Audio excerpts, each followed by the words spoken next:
बिस्मिल्लाहिर्रहमानिर्रहीम। अस्सलामुअलैकुम वरहमतुल्लाहि वबरकातुहू। सूरतुल रहमान तदब्बुर। आयत का तर्जुमा है, जब आप किसी को खुश देखें तो आप उसके हक़ में दुआ किया करें कि अल्लाह उसे हमेशा खुश रखे, फिर चाहे आप खुद कितने ही बुरे वक्त से क्यों ना गुज़र रहे हों,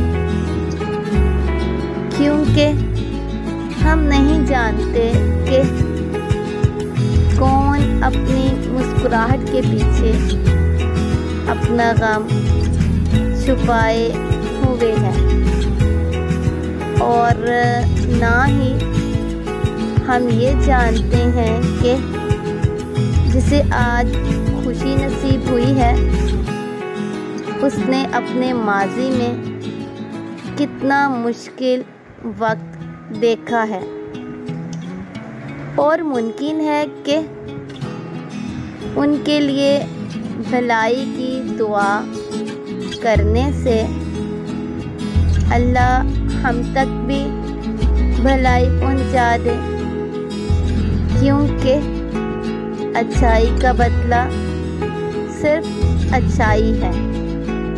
यानी अगर हम किसी के साथ अच्छा करेंगे तो इंशाअल्लाह हमारे साथ भी अच्छा ही होगा, हमें भी अच्छा सिला मिलेगा, हमें हमारी अच्छाई का बदला सिला अच्छाई में ही मिलेगा। इसलिए हमेशा अच्छा करने की कोशिश करें दूसरों के साथ, और किसी को भी खुश देखें तो उसके लिए ज़रूर दुआ करें कि अल्लाह पाक उसे हमेशा खुश ही रखे।